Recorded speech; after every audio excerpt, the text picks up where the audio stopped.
Gentle, soothing intro music fades into the background. Hello and welcome. Tonight, let's journey to a land far away, a kingdom bathed in moonlight called Noor Mahal. Here lived a king named Faheem, whose wisdom was as vast as the desert sands, and whose heart was as kind as the first spring rain. He had a daughter, Princess Salma, whose beauty was like a star in the night sky. But her heart was wrapped in the silks of the palace, and she knew nothing of the world outside its golden gates. She believed her life of ease was simply her due, a right she was born with. One day, King Faheem looked at his daughter and saw not just her beauty, but a lesson she had yet to learn. He called her to the throne room. "My dear Salma," he said gently, "your life has been a gentle stream. But to truly understand its value, you must know the river from which it flows. For 1 month, you will leave the palace. You will work with Yusuf, a blacksmith in the city, known for his honesty and tireless hands." Salma was shocked.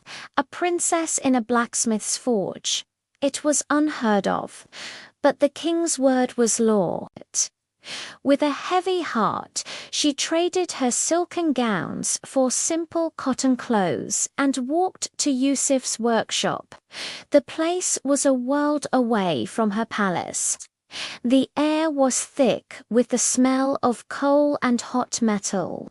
Tools she'd never seen before hung on the walls, hammers of all sizes, sturdy tongs, and files with rough teeth.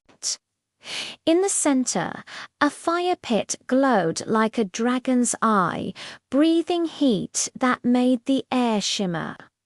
Yusuf, a young man with strong arms and a kind face, greeted her respectfully but without ceremony.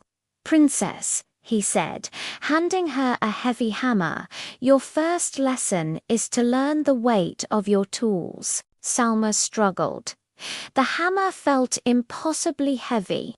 Her first swing missed the anvil entirely, and her arms ached after just a few attempts. Sweat beaded on her brow, something she had never felt before. The roaring fire scared her, and the clang of metal on metal hurt her ears. Days turned into weeks. Salma learned to tend the fire, her hands once soft, now calloused and stained with soot. She learned to heat the iron until it glowed like the setting sun, and to hammer it into shape, following the rhythm that Yusuf taught her.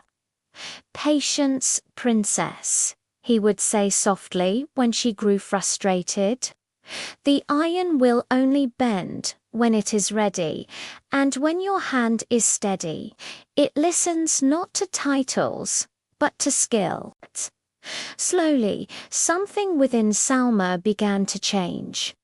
She found a strange satisfaction in turning a rough piece of iron into a perfect gleaming horseshoe.